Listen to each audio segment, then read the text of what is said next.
Chapter 8. Noma POV. My head is hurting bad, and my body aching. I groaned as I tried to open my eyes. Don't get up. I haven't finished replacing the bandage. I heard a familiar voice that made my heart flutter. The urge of opening my eyes increased, and that is what I did. It connected with a pair of gold orbs, but it was focusing on my arm. Her white hair was pulled into a high pony. I noticed her face paler than usual, showing her freckles even clearer. You look pale. Are you all right? I asked her as I raised my hand, lightly caressing her cheek. I'm fine, she said as she caught my hand. Her golden eyes met my blue ones as her toad in my hand tightened. She seems frustrated, and her eyes had many emotions swirling around it. She sighed as she released my hand and focusing back on my wound. Where are the others? I asked as she sighed. They're in the kitchen. They woke up yesterday. You, on the other hand, was very weak. You had fever from time to time. If you had not woken up today, we were going to take you back to the wizard doctor, she said as I nodded. I remember fighting the two demons, and then a woman came in front of me. She looked like you, I said as she tensed. I squinted my eyes and looked at her frustrated face. She used magic and saved me. I don't remember much, but I'm sure I saw this much. Do you know anything about it? I asked as her eyes met mine. No, I don't, she said as she suddenly averted my eyes. Something definitely feels suspicious. Veronica, how were we found? I asked as she looked at me confused. What? She asked. How did we return? Did that girl bring us back? I mean, if she did, you surely saw her, right? I asked as she looked from left to right. You seem to know something, I said as I raised myself so my face was close to her. I sneaked out and came to the forest, but by the time I reached there, you guys were on the ground unconscious while the demon lay on the ground dead, she said. I watched as her pupil dilates, indicating she is lying. Then, how did you bring us back here? I asked as she gulped. Well, I had packed a few portions, and I used the portal potions to take us back home, she said as I stared at her. I sighed and nodded, not wanting to make her any more frustrated. Okay, I get it, I said as she nodded, avoiding my eyes. Something is definitely off about her. The girl I saw saving us was a blur to me, but I can't help but feel she is the same girl.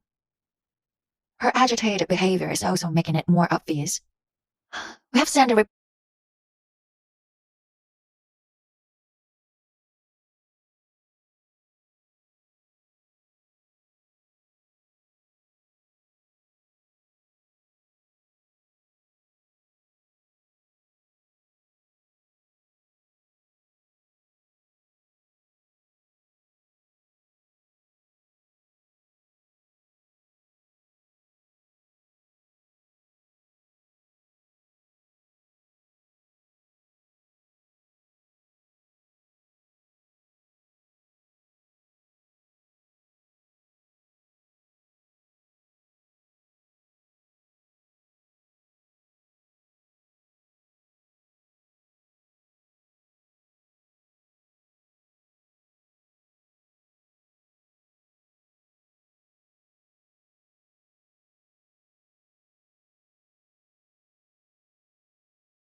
Port King Alistair. One of the demons has disintegrated, but the other was sent to the kingdom for further investigation, she said as I nodded. Come on, dinner's almost ready. I'm sure the others will be relieved to see you, she said as she finished bandaging my hand. I nodded as I stood, but had to lean on the wall because I felt a bit dizzy. Are you all right? Veronica asked in worry. No, nothing. It must be because I stood up immediately, I said as she nodded. Come on, Violet has also made cat food, she said as I nodded and started to walk. Cat food is a type of medicinal food that is given to sick or weak wizards, one of the most effective foods in the terrain. After an episode of happiness from my teammates in seeing me, we finally sat down to eat.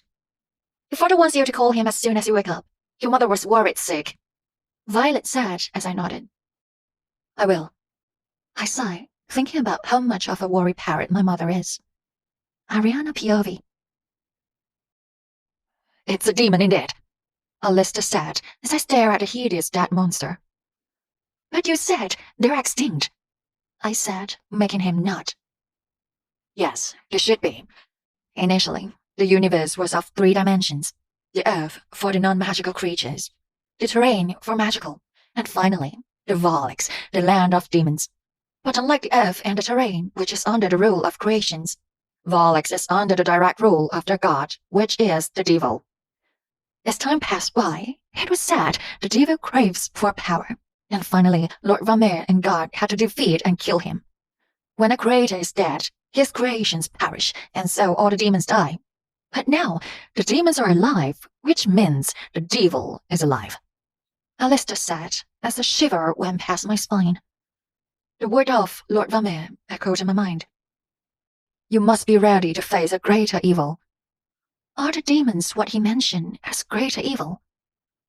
We should prepare for the worst, I said, as Alistair looked at me shocked and confused. What's wrong? He asked, as he looked at me worriedly. Something bad is about to happen. I can feel it, I said, as he nodded.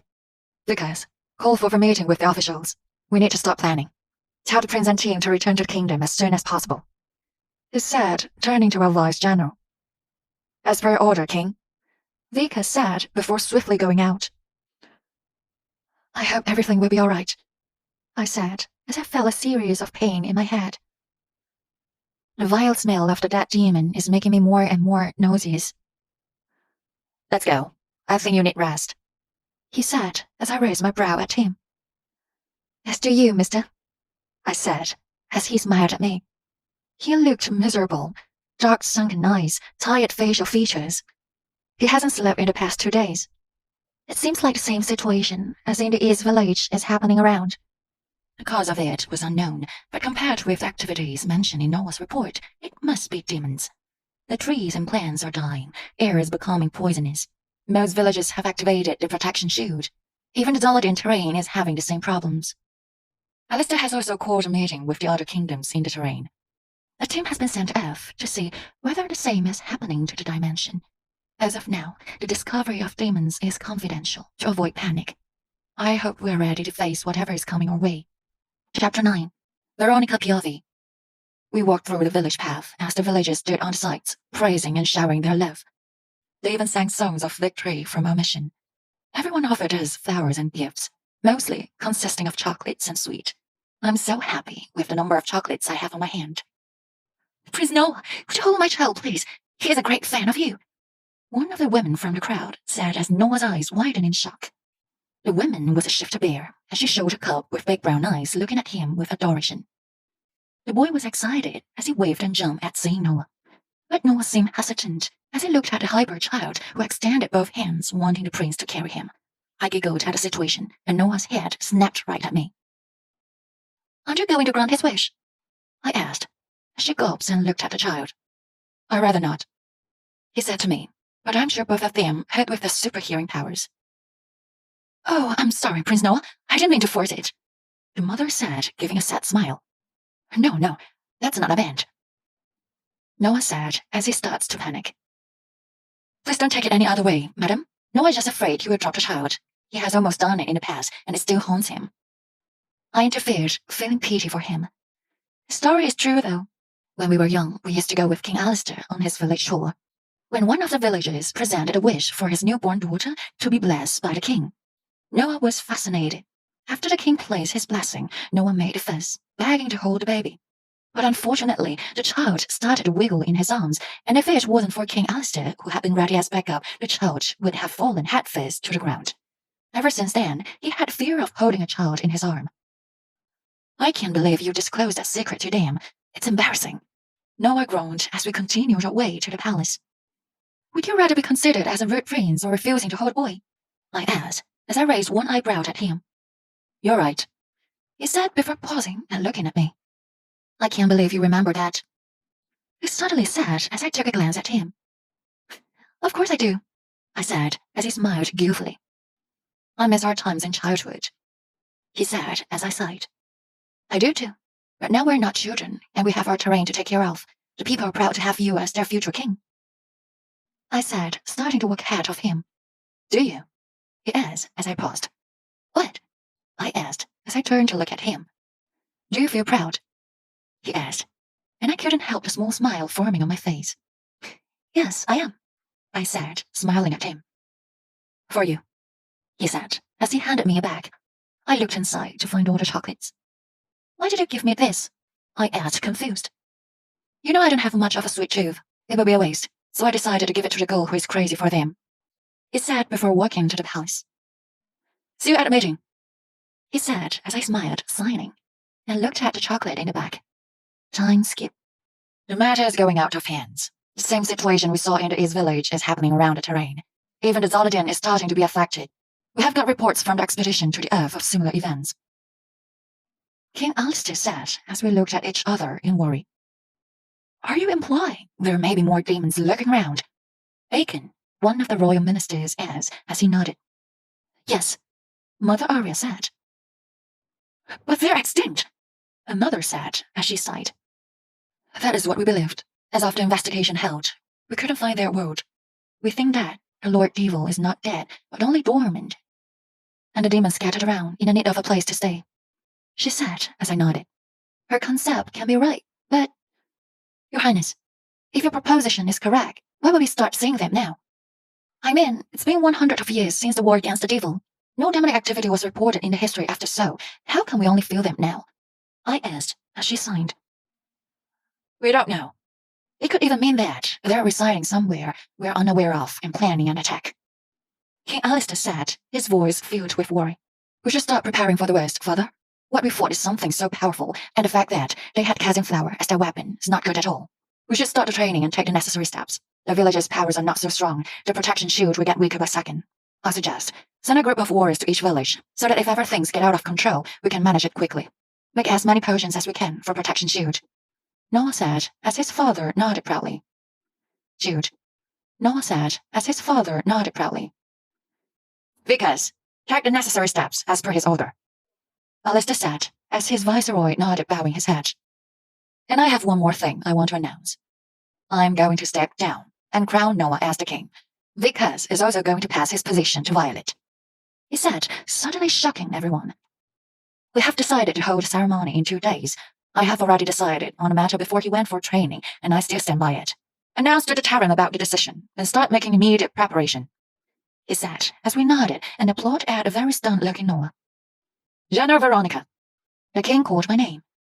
Yes, my king, I asked as I bowed, ready for orders.